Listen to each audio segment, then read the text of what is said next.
Um desafio, radicalmente novo, se coloca agora para o movimento dos trabalhadores em saúde mental.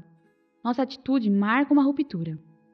Ao recusarmos o papel de agentes da exclusão e da violência institucionalizada, que desrespeitam os mínimos direitos da pessoa humana, inauguramos um novo compromisso. Temos claro que não basta racionalizar e modernizar os serviços nos quais trabalhamos. O Estado que gerencia tais serviços é o mesmo que impõe e sustenta os mecanismos de exploração e de produção social da loucura e da violência. Os compromissos estabelecidos pela luta antimanicomial impõem uma aliança com o movimento popular e a classe trabalhadora organizada. O manicômio é a expressão de uma estrutura presente nos diversos mecanismos de opressão desse tipo de sociedade. A opressão nas fábricas, nas instituições de adolescentes, nos cárceres, a discriminação contra negros, homossexuais, indígenas, mulheres. Lutar pelos direitos de cidadania dos doentes mentais significa incorporar-se à luta de todos os trabalhadores por seus direitos mínimos à saúde, justiça e melhores condições de vida. Contra a mercantilização da doença, contra uma reforma sanitária privatizante e autoritária, por uma reforma sanitária democrática e popular, pela reforma agrária e urbana, pela organização livre e independente dos trabalhadores, pelo direito à sindicalização dos serviços públicos, por uma sociedade sem manicômios.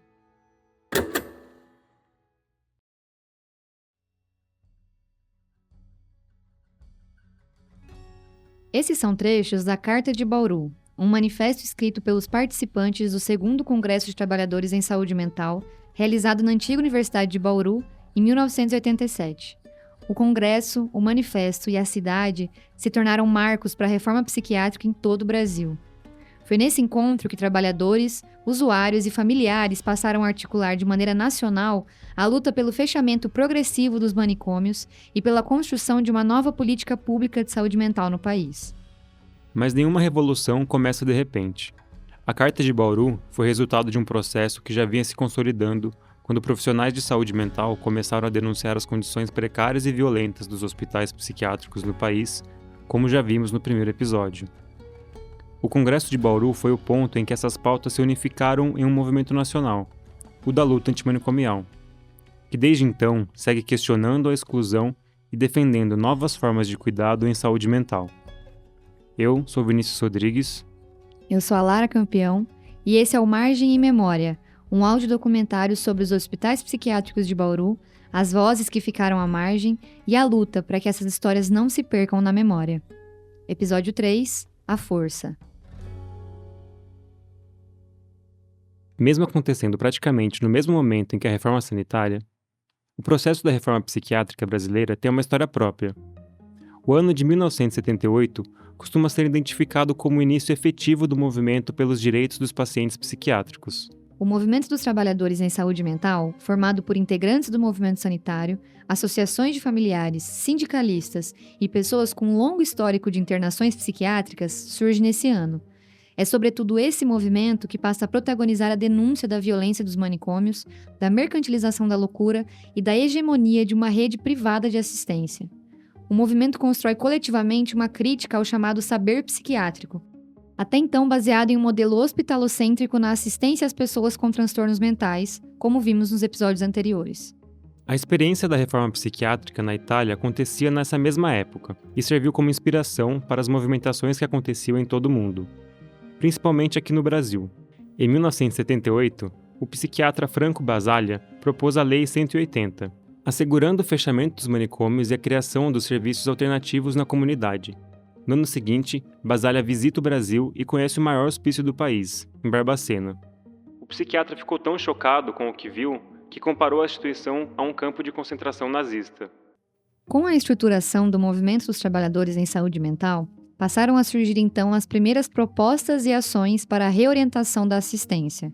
Em 1987, foi realizada a primeira Conferência Nacional da Saúde Mental, no Rio de Janeiro. Ela pode ser considerada um desdobramento direto da histórica 8ª Conferência Nacional de Saúde, ocorrida no ano anterior, que lançou as bases conceituais do SUS e aprovou a realização de conferências temáticas para aprofundar debates em áreas específicas da saúde. Mas foi o evento seguinte um dos mais importantes para que a reforma psiquiátrica agisse e fosse vista como um movimento de ruptura. é o segundo Congresso Nacional dos Trabalhadores em Saúde Mental, sediado na cidade de Bauru e realizado no mesmo ano. Na semana anterior ao evento, no dia 27 de novembro de 1987, o Diário de Bauru publicou uma notícia intitulada "Congresso vai questionar hospitalização do doente mental". Por uma sociedade sem manicômios. Não é por acaso que o segundo Congresso Nacional dos Trabalhadores em Saúde Mental, a ser realizado em Bauru, entre os dias 3 e 6 de dezembro, tem esse slogan. O que se busca no encontro, que pretende reunir entre 700 e 1.000 participantes de todo o país, é aprofundar a reflexão a respeito do papel destinado a tais profissionais, pelas instituições de saúde mental, que transformam em verdadeiros vigilantes da sociedade, a fim de excluir as contradições com as quais o meio social não consegue lidar e absorver, sobretudo no modelo capitalista baseado na competitividade, na produção e na lógica do mais forte. Ontem, o psiquiatra Roberto de Canori Kinoshita falou sobre os objetivos do encontro, juntamente com o psicólogo Celso Zonta, responsáveis pela organização do congresso. Sim, o Celso Zonta, professor de psicologia que conversou com a gente nos episódios anteriores. O temário do encontro é bastante diversificado. Dentro da proposta, estarão sendo questionadas a produção social da loucura, a loucura de seus impasses teóricos, a legislação psiquiátrica, a questão dos manicômios, o processo de desinstitucionalização e deshospitalização e a análise das estratégias de transformação institucional até o momento. Não sei se você ligou às datas, mas tudo isso aconteceu na mesma época das denúncias feitas por Marilza, do Sindicato dos Estabelecimentos de Saúde, contra o Banucci, que comentamos no primeiro episódio. No mesmo jornal era possível ver em uma página o anúncio do Congresso de Trabalhadores em Saúde Mental e na outra a tréplica de Fauser Banucci defendendo sua instituição psiquiátrica. E isso fez com que a gente se perguntasse por que Bauru? Por que uma cidade do interior de São Paulo, com uma cultura manicomial tão enraizada, foi escolhida para sediar o evento que mudou o rumo da reforma psiquiátrica brasileira? Para entender, temos que voltar um pouco no tempo e observar o cenário político brasileiro, antes de entender o bauruense.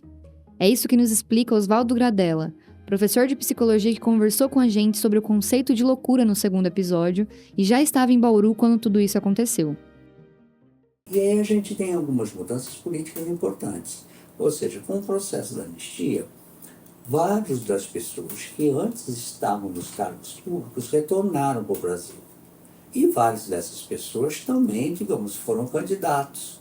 Tanto que Bauru foi isso, essa experiência. Né? O Gasparini, o velho Gasparini, que foi eleito como prefeito e que tinha o Lula, o Tuga como vice. Tipo assim, o Gasparini era um antigo militante sindicalista do Partido Comunista. Ele conhecia gente pra caramba. O Davi Capistrano era comunista. Entendeu? Ou seja, então o que ele fez? Na realidade, ele tinha suporte para chamar essas pessoas para vir para cá. Os eventos da vida, ele falece no meio do caminho. E aí o Tuga assume, o Tuga era do departamento aqui, que era na antiga UB, né? E aí ele dá continuidade, aí vem Ticanori, vem a Cidinha Linhares, vem uma série de pessoas que compõem, não era uma mudança só na saúde. Você estava uma mudança na educação, você estava uma mudança na assistência social, você estava tendo uma alteração em todos os níveis. Bauru, então, a partir de 1983, tinha o professor de psicologia Tuga Angerami como prefeito e os médicos sanitaristas Davi Capistrano e Aparecida Linhares Pimenta como secretários de saúde. Esses foram nomes importantes para que mais à frente os ideais da reforma psiquiátrica tivessem solo fértil para germinar na cidade. Conseguimos contato com a Aparecida Pimenta, que explica todo esse processo a partir da sua ótica. Aí eu fui trabalhar no Estado, como médica sanitarista, para discutir, né, como trabalhar no centro de saúde, na época era o Estado que coordenava tudo. Nessa ocasião, eu fui convidada para ser secretária de saúde de Bauru. Né, o prefeito tinha um secretário, que era o Davi Capistrano, que era um sanitarista já conhecido, que tinha um trabalho super importante em vários lugares que ele passou, e aí ele teve uma leucemia, e naquela época o Brasil não fazia transplante. Então ele foi para os Estados Unidos, a gente se conhecia aqui de São Paulo, Aí ele indicou meu nome para um prefeito, eu conversei, foi a primeira gestão do prefeito Tuga Angerani, e aí nessa experiência que eu tive em Bauru, que teve todos esses atores políticos que ajudaram muito na construção dos primeiros serviços de saúde mental em Bauru, teve essa questão do prefeito, teve a proximidade com a Faculdade de Psicologia, né, da Unesp, e aí que eu conheci o Celso Zonta e outros professores aí da faculdade. Celso Zonta explica como começou a se envolver com as primeiras decisões em saúde pública do então prefeito. Nós já tínhamos um movimento razoavelmente consolidado de lutar pelas questões da saúde, de ter um espaço da psicologia presente no campo da saúde, né? O prefeito me chama para a gente fazer alguma coisa junto, né? O Davi Capistrano trouxe o Roberto Ticanori Kinoshita, que é um médico psiquiatra, ele dava aula na Unifesp, e nós fizemos uma dobradinha ali muito forte, né, de trabalho mesmo de fazer o escopo teórico e imaginar um local onde poderia ser hospital-dia, centro de atividades laborativas, campo de estágio dos alunos, como se fosse o CAPES hoje, mais ou menos isso, né? E a gente denominou Núcleo de Apoio Psicossocial. Criou-se, então, em 1987, o Núcleo de Apoio Psicossocial, NAPS, embrião do que conhecemos hoje como CAPS. Aparecida Pimenta conta como se deu a estruturação desse núcleo junto com o médico Roberto Ticanori, que também se tornou uma figura importante na cidade. Aí a gente achou que não dava para montar um serviço tão inovador sem uma formação específica para estas pessoas. Então, nós formamos uma equipe mínima, psicólogo, enfermeiro, terapeuta ocupacional e eu acho que um assistente social. E, na época, a gente tinha uma rede básica já relativamente bem constituída. Então, o trabalho que ele fez foi também discutir com os médicos e os enfermeiros das unidades básicas de saúde como que seria o trabalho do CAPES e como é que ia incluir ou integrar o trabalho do CAPES com o trabalho da rede básica. Bauru passa a ser, então, a primeira cidade do interior de São Paulo a ter um CAPS, mesmo que na época tivesse outro nome, e se torna, então, uma cidade de referência para outras que buscavam o mesmo serviço.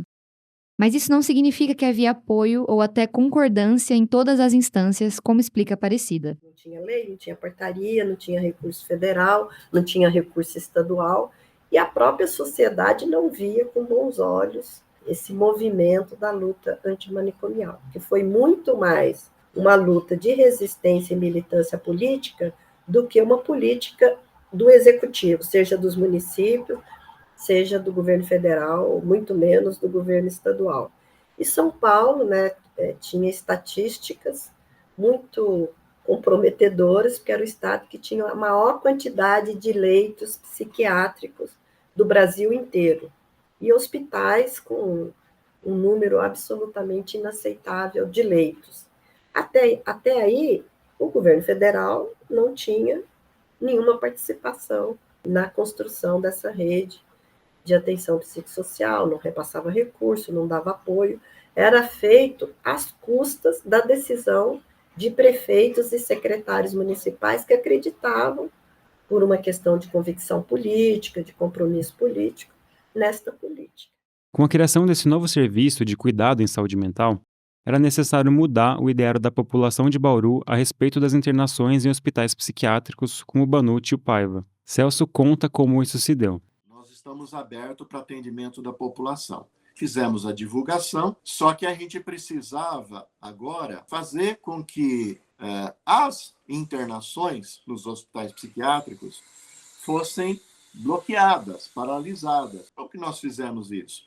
Então, a gente foi treinar e conversar e discutir com o corpo médico da cidade, com as equipes do pronto-socorro, para que eles entendessem que as urgências psiquiátricas deveriam ser encaminhadas para nós. E nós lidaríamos com isso.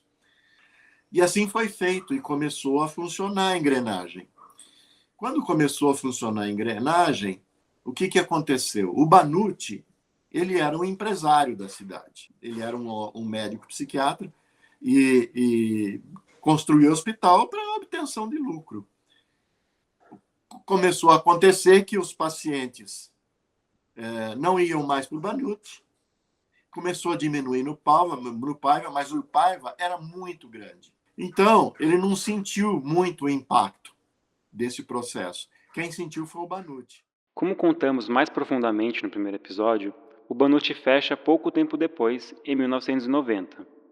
Com o tempo, e justamente com a inserção dessas novas políticas públicas, a população foi entendendo que poderia usufruir e cobrar por serviços de saúde de qualidade, inclusive os de saúde mental. É isso que explica Cristina Lorenzetti, assistente social da Secretaria de Saúde na época.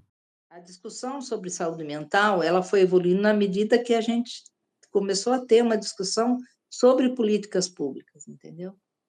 Para você ter uma ideia, quando o Tuga entrou, tinham 6 unidades de saúde estaduais em Bauru, e olha que estava bem avançado. O município assumiu primeiro o pronto-socorro, e o NAPES, e depois algumas unidades municipais. Em 3 anos, foram montadas 11 unidades. Sabe como que o Davi fazia? Ele falava assim para a gente, tem que criar. Se o povo começar a ver que ele tem direito, ele começa a ter o atendimento, ele vai começar a questionar, entendeu? Que ele precisa melhorar, não, isso aqui precisa melhorar, ó, só tem 2 salas, precisa melhorar. Vai começar a ter pressão, as pessoas, quando você não sabe que existe um atendimento de qualidade, você não tem parâmetro, você fica sem parâmetro. Quer dizer, enquanto eu não tenho, eu não sei que existe.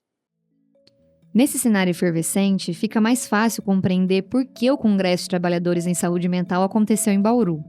Uma cidade pioneira em serviços públicos de saúde mental, uma prefeitura aberta a mudanças estruturais, sindicatos denunciando irregularidades e unindo os trabalhadores, universidades articulando produção intelectual e mobilização, e uma população cada vez mais consciente dos seus direitos.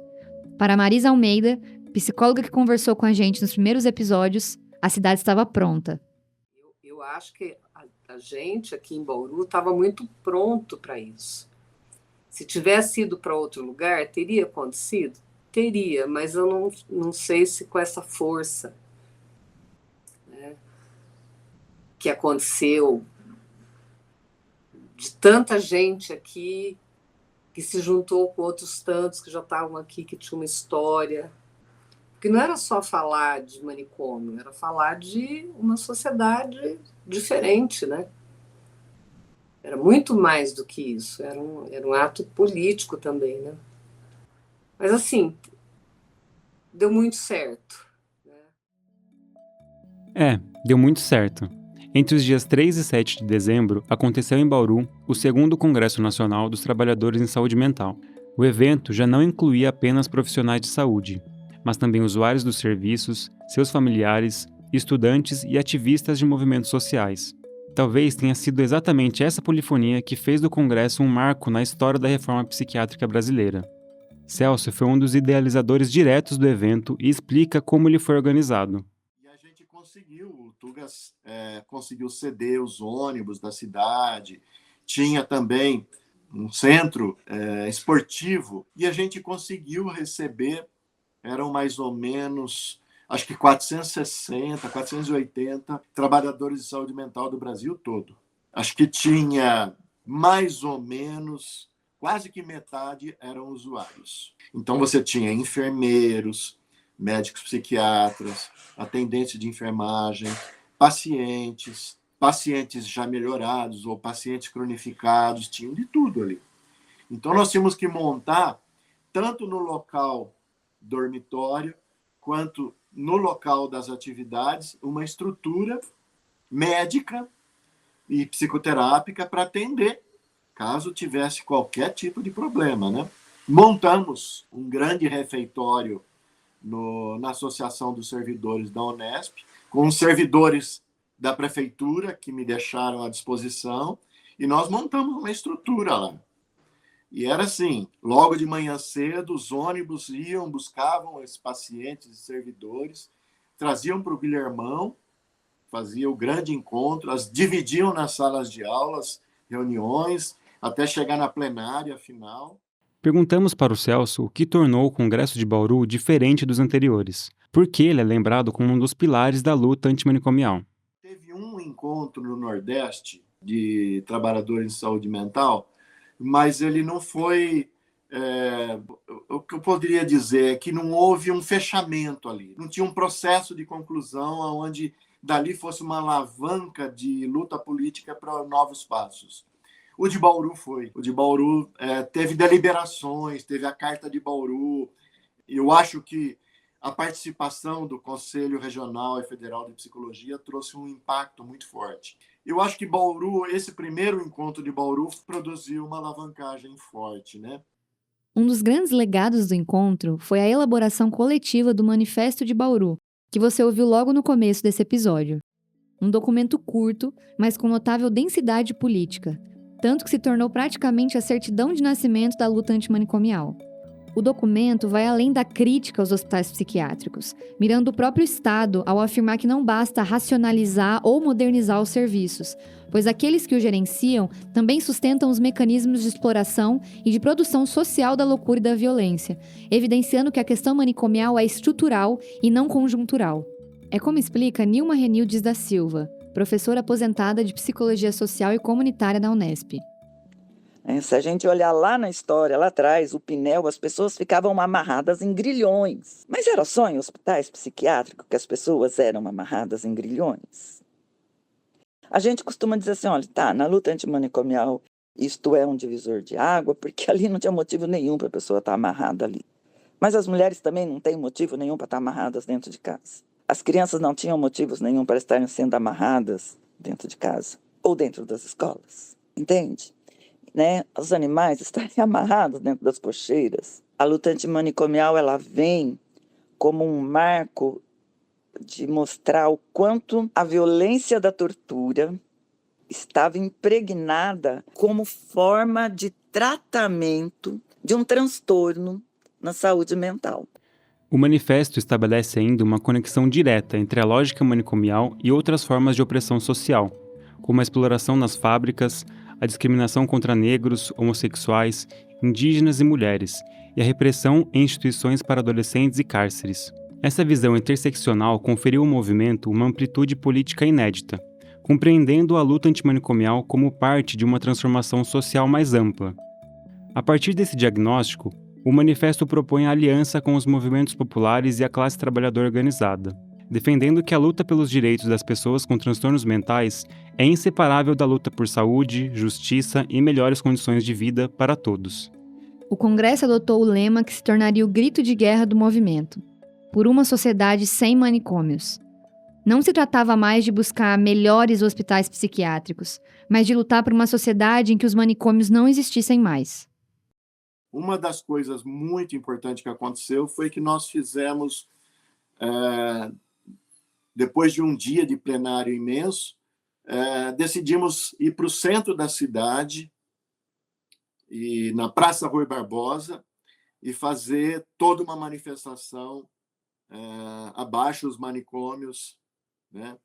E todo mundo falando ali naquele coreto, né? Isso acho que impactou, né? Na imprensa, na televisão, rádio, jornal. Foi muito forte o impacto, né? Pela primeira vez,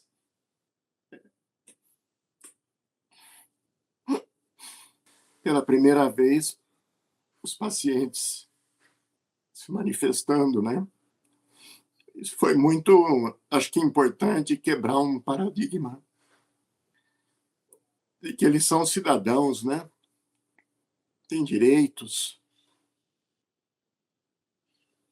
Bom, desse encontro produz um impacto no país muito forte, e deputados progressistas passam a se debruçar. Outro marco importante para a luta antimanicomial foi a Lei nº 10.216, conhecida como Lei da Reforma Psiquiátrica ou Lei Paulo Delgado. Capitalizando a força política acumulada nos encontros de 1987, O movimento encontrou no sociólogo e então deputado federal Paulo Delgado um aliado fundamental. Em 1989, ele apresentou um projeto de lei que visava inscrever na legislação nacional os princípios defendidos pelo movimento: a prioridade ao tratamento em serviços comunitários, a defesa intransigente dos direitos humanos e a regulamentação da internação como uma medida extremamente excepcional. Paulo Delgado, em entrevista ao jornal independente My News, em junho deste ano, comenta sobre a elaboração da lei. Eu, na verdade, ajudei, porque meus colegas aprovaram a minha lei, né? E o governo a sancionou, 2 governos. O governo do presidente Fernando Henrique a sancionou e o governo do presidente Lula regulamentou. O que eu tentei fazer foi inscrever o doente mental no rol das pessoas protegidas pela política mundial de direitos humanos. Não só a brasileira, se não houvesse um movimento mundial também de reestruturação da atenção psiquiátrica, dificilmente eu teria sucesso. Mas mesmo assim durou 12 anos para aprovação da lei. Passou pelo presidente Sarney, pelo presidente Collor, presidente Itamar, 2 Fernando Henrique e chegou no Lula. Esse extenso período para aprovação reflete a intensidade das forças em disputa. De um lado, o movimento antimanicomial, apoiado por setores progressistas, profissionais de saúde e parlamentares. Do outro, a forte resistência de setores conservadores, incluindo a chamada indústria da loucura, os proprietários de hospitais psiquiátricos e corporações farmacêuticas que defendiam um modelo hospitalocêntrico. A jornada do projeto no Congresso foi um processo de contínuas negociações, pressões e disputas políticas. Só em 6 de abril de 2001, o então presidente Fernando Henrique Cardoso sancionou a Lei nº 10.216, 12 anos após a sua proposição. Eu, presidente da República, faço saber que o Congresso Nacional decreta e eu sanciono a seguinte lei. Lei de número 10.216, que dispõe sobre a proteção e os direitos das pessoas portadoras de transtornos mentais e redireciona o modelo assistencial em saúde mental. Brasília, 6 de abril de 2001, o 180º dia da Independência e o 113º da República. Fernando Henrique Cardoso. A lei assegura a essas pessoas com transtornos mentais uma série de direitos fundamentais, como o acesso ao melhor tratamento disponível no sistema de saúde, a garantia de um atendimento com humanidade e respeito, a proteção contra abuso e exploração e a preferência por serviços comunitários de saúde mental. O princípio fundamental da lei é o redirecionamento do modelo assistencial, deslocando o foco do hospital psiquiátrico para uma rede de base comunitária. A internação psiquiátrica deixa de ser a regra, passando a ser considerada um recurso terapêutico excepcional, indicado apenas quando os recursos extra-hospitalares se mostrarem insuficientes. Além disso, a lei regulamenta os tipos de internação, voluntária, involuntária e compulsória, e estabelece critérios e mecanismos de controle para proteger o paciente de internações arbitrárias, incluindo a obrigatoriedade da comunicação ao Ministério Público nos casos de internações involuntárias. Aparecida comenta sobre os desdobramentos da Lei Paulo Delgado. Tem essa lei federal da luta antimanicomial e começa muito lentamente o governo federal a criar uma política nacional de saúde mental que vai dar posteriormente na RAPS, né, na Rede de Atenção Psicossocial, aí com recurso federal para fazer o cofinanciamento dos CAPs, muitos anos depois, cofinanciamento para as residências terapêuticas. Um dos resultados mais importantes é a criação da RAPS, a Rede de Apoio Psicossocial. Como uma rede articulada de diferentes pontos de atenção, a RAPS foi projetada para oferecer um cuidado integral e territorial, indo contra a lógica do isolamento do manicômio. Embora sua construção tenha sido gradual, ela foi formalmente instituída pela Portaria número 3088 do Ministério da Saúde, de 23 de dezembro de 2011, que definiu seus componentes e diretrizes de funcionamento. A eficácia da RAPS reside na diversidade e na complementariedade de seus componentes, que juntos formam uma teia de suporte para o cuidado em liberdade. Entre os principais dispositivos, destacam-se o CAPS, Centros de Apoio Psicossocial, e os serviços residenciais terapêuticos. Os CAPs são unidades de saúde de caráter aberto e comunitário, que funcionam como porta de entrada para a rede e como lugar de referência para o tratamento de pessoas com sofrimento psíquico grave e persistente. Atuando com equipes multiprofissionais, com psiquiatras, psicólogos, enfermeiros, assistentes sociais, terapeutas ocupacionais, entre outros, os CAPs oferecem um cuidado personalizado que visa não apenas o tratamento dos sintomas, mas a reinserção social, a autonomia e o resgate da cidadania dos usuários. Rosane Tocchetti, psicóloga e coordenadora do CAPS 2 em Bauru, explica como funciona quando uma pessoa chega na instituição. Então, ela não vai direto para consulta médica, né? Porque tem os que querem ir para consulta médica direto. Não vai para consulta direto. Ela vai passar no atendimento com a equipe técnica. A equipe vai avaliar o que junto com o paciente. Então, assim, aí ela participa e aí a gente vai ver onde que a gente acha que aquela pessoa se encaixa melhor. Olha, acho que seria interessante essa pessoa participar de tal grupo. Então, a gente tem que com a rede de apoio, né? Trabalhar com a rede de apoio da pessoa. Às vezes a gente trabalha muito em conjunto com a assistência social, com o CRAS, com o CREAS. Esses grupos que ela comenta têm relação com a modalidade de atendimento do CAPS: intensivo, semi-intensivo e não intensivo. O intensivo é aquele paciente que ele chega, que ele está em crise, que ele não está bem, ou então que ele saiu de uma internação psiquiátrica, que ele está precisando de mais assim, ajuda, de mais cuidado, mais cuidado. E aí, então, tem os semi-intensivos, que são as oficinas, que a paciente vem uma vez por semana. Então, a gente tem várias oficinas. No momento, a gente tem oficina de literatura, oficina de conto, oficina de jornal. Seria isso. E daí tem o grupo não intensivo. O não intensivo é aquele que já está um pouco melhor. Normalmente não vai ter nenhuma atividade, a gente vai só acompanhar esse paciente.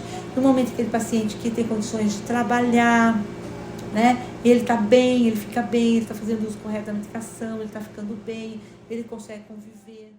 Já os serviços residenciais terapêuticos, também conhecidos como residências terapêuticas, são fundamentais para o processo de desinstitucionalização. São casas localizadas no espaço urbano, inseridas na comunidade e destinadas à moradia de pessoas que viveram longas internações em hospitais psiquiátricos e que perderam seus vínculos familiares e sociais. As residências terapêuticas são lares que visam garantir o direito à moradia, promover o convívio social e reconstruir a autonomia para as atividades da vida diária, com o suporte contínuo das equipes dos CAPs. Sueli Cavicchioli, coordenadora do Serviço de Residência Terapêutica em Bauru, comenta que a principal diferença entre um manicômio e uma residência como essa é justamente a liberdade. Olha, ele está acostumado, uma pessoa que vem do hospital psiquiátrico, ele está acostumado com uma equipe, né? Então, daí, aos poucos, ele vai acostumando com a liberdade, né? Então, eles estão na casa, tal, eles sabem que tem que fazer isso, fazer aquilo, e eles vão acostumando, a gente vai dando a orientação e eles vão acostumando com a liberdade.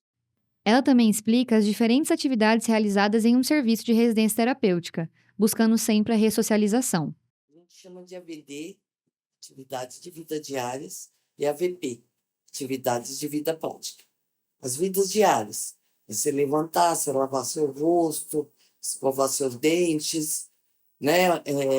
Trocar de roupa, muitos tomam banho, mas daí você sair, que no caso deles é vir tomar remédio aqui com a gente, fazer um café, ou vir buscar o café aqui, aqueles que são mais dependentes, é nesse caso. E a VP são as coisas práticas da vida, buscar o benefício no banco, ir no mercado comprar uma comida que eu estou com vontade de comer, uma fruta, alguma coisa que eu queira, procurar uma roupa que eu acho bonita, ou até a cidade, ou até o shopping. Então, a gente trabalha basicamente no início em cima disso. E nós trabalhamos na ressocialização também. Levar eles em lugar público, feira, que é para eles aprender a viver em sociedade. Até quando os que são possíveis ir para o mercado de trabalho. A nossa ressocialização vai até aí. Ir acompanhando, ir vendo, ensinando, retornando ele para a sociedade, para viver igual a todo mundo. Tem direitos, tem deveres. Também é necessário citarmos o Serviço de Residência Inclusiva, que, diferente da residência terapêutica, não é uma política de saúde mental, mas um serviço de assistência social. Na prática, as residências terapêuticas atendem pessoas com transtornos mentais egressas de internações psiquiátricas de longa permanência, que não possuem mais suporte social e familiar. E as residências inclusivas atendem pessoas com deficiência, em situação de dependência e sem suporte familiar ou condições de se sustentarem. Essa diferenciação é necessária porque transtorno mental e deficiência intelectual não são a mesma coisa.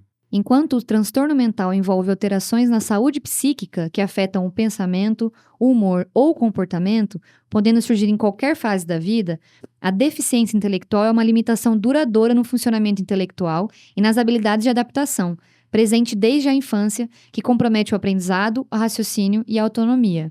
Segundo Marisa, essa separação de conceitos não acontecia em hospitais psiquiátricos como o Banucci. Tinha alguns casos, como por exemplo esse. Eu vi pelo menos 3 mulheres que tinham hidrocefalia, né? Então ali se falava em doença mental no sentido de ter uma deficiência intelectual, o que era um absurdo, né? Porque alguém que tem uma deficiência intelectual vai ser internado num hospital psiquiátrico? Laura Caetano, psicóloga e coordenadora da residência inclusiva da LSAB, uma organização da sociedade civil em Bauru, explica que o funcionamento de uma residência inclusiva, às vezes, se mescla com o de uma residência terapêutica. A residência inclusiva, especificamente, ela não tem objetivo nenhum de ser clínica. Então, nós não somos uma clínica, nós não trabalhamos com enfermeiros, nós não trabalhamos com psiquiatras inclusos aqui dentro. Então, a gente tem uma tipificação, que é do serviço social, que vem da prefeitura, tem isso em vários locais, que fala como o nosso serviço tem que funcionar. Então, o primeiro ponto dele ele tem que estar dentro do bairro. Então, ele tem que estar numa área de convivência social. Ele tem um limite de pessoas para estar aqui dentro. Então, nós acolhemos até máximo 10 pessoas. Mas a gente atende pessoas com deficiência. Isso vai da deficiência física à deficiência intelectual. E nós temos comorbidades, que na verdade é o que nós mais temos hoje, que são os problemas psiquiátricos, que são os transtornos. Então, nós temos as comorbidades. Então, a maior parte dos nossos tem alguma questão de transtorno mental, que seriam os públicos, na verdade, das RTs, das residências terapêuticas. Não necessariamente nós. Muitas dessas pessoas, segundo ela, vieram do Hospital Psiquiátrico Paiva e já não têm para onde ir. E muitas das pessoas que estão conosco hoje vieram do Paiva. E o que se espera, assim? Há uma época, eu acho que pelo menos há uns 5, 6 anos atrás, se esperava que essas pessoas morressem. E é triste falar isso, porém, eu já escutei isso mais de uma vez, assim, de profissionais sérios que já estão aqui há muito tempo. Essas pessoas estão aqui para morrer. E pensando nisso, nesse sentido, no meu trabalho, fazer com que eles consigam ter a vida mais prazerosa, saudável e feliz possível. Porque muitas delas não têm família, não têm pra onde voltar, então sim, elas vão viver a vida inteira aqui e vão morrer aqui também. Então, o nosso trabalho aqui, como RI, é fazer com que eles tenham vidas confortáveis e que sejam, sim, boas. Só que eu digo que nós temos feito um trabalho tão bom que a vida deles, além de boas, tem sido muito duradoura. E isso não era esperado por algumas áreas. Então, se esperasse que essas pessoas, pelas comorbidades, porque vem outras comorbidades, além da saúde mental, acabam vindo algumas físicas também, de que elas morressem cedo. Então, ainda assim, dentro do processo da criação da RI, existia muitas esperanças de continuar limpando a cidade. Existe um preconceito envolvido ainda dentro disso. É possível perceber que o serviço público de assistência psicossocial que conhecemos hoje não foi construído de maneira fácil ou simplória, mas foi fruto de décadas de enfrentamento. Uma transformação em etapas, como comenta Oswaldo, mas que ainda continua com lacunas, considerando que, conceitualmente, ainda estamos longe de uma compreensão acolhedora do sofrimento psíquico.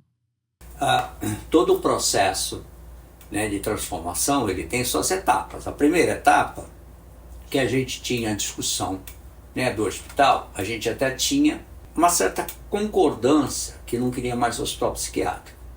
Aí, então, a gente criou os modelos substitutivos, a política de saúde mental. Só que eles em si, né, também vieram como mudança, mas trouxeram suas contradições.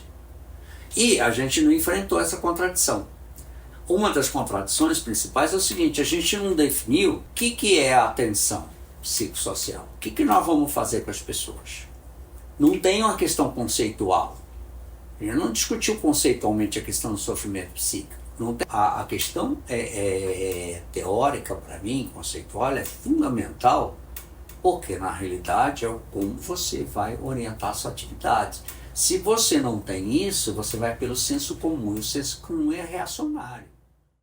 A situação fica ainda mais difícil quando o regresso é decidido no topo, por políticas de contenção do Estado. Aí vem o governo Bolsonaro, aí tem uma interrupção total, né, nesse processo de construção da RAPS. Ele coloca um coordenador nacional da saúde mental para substituir o Ticanori, um psiquiatra aqui de São Paulo, absolutamente defensor da internação, inclusive compulsória. Aí começa um desfinanciamento dos CAPs, congela todo o repasse de recurso, congela toda a homologação de financiamento de CAPs, congela todo o recurso para residência terapêutica e eles passam a repassar recurso de novo para os hospitais psiquiátricos, com apoio, né, da Associação de Psiquiatria, com apoio das entidades médicas. Aí você tem 4 anos que não é que para o processo de construção da RAP, tem um retrocesso enorme no aspecto federal. Mostrando que a luta antimanicomial, mesmo que grandiosa, ainda não acabou. Então, acho que é um feito, sabe, para um país com tanta desigualdade, com tanta dificuldade, a gente ter conseguido chegar onde a gente chegou. Então, essa é uma parte da história. A outra parte é que a gente está enfrentando dilemas decisivos. E acho que é um grande risco de haver um retrocesso crônico, né, no SUS e a gente continuar construindo essa caricatura e não um SUS de verdade. Seja por esses aspectos políticos, eleitorais, das prefeituras, do governo do Estado, né, seja por apoio da própria população, né, porque você não tem hoje uma população que questiona a violência policial de uma forma mais efetiva, que questiona o manicômio e a violência manicomial. Tal. A necropolítica, ou política da morte, é o uso do poder social e político, especialmente pelo Estado, para decidir quem pode viver e quem deve morrer. Segundo Achille Mbembe, filósofo que cunhou o termo em 2003, quem detém esse poder define, por ações ou omissões, que vidas são valorizadas e quais podem ser descartadas, criando zonas de exclusão, risco e violência. Nos manicômios brasileiros, essa lógica se manifestou de forma concreta. Espaços que deveriam cuidar tornaram-se instrumentos de segregação, invisibilizando, silenciando e muitas vezes condenando milhares de pessoas à morte. Essa política não é apenas história, ela ecoa no presente. O retrocesso em políticas públicas, os desmontes na saúde mental e a perda da memória coletiva sobre o que aconteceu nos hospitais psiquiátricos mostram que a necropolítica do Estado ainda persiste, silenciosa. É preciso se manter vigilante. Em Margem e Memória, refletimos sobre o caminho percorrido pela luta antimanicomial, sobre vidas silenciadas e sobre o papel da memória para nos orientar. O que parecia margem se revela núcleo de resistência. A memória se torna território do novo. E como fio condutor até aqui e a partir daqui, relembramos. Nenhum passo atrás, manicômios nunca mais.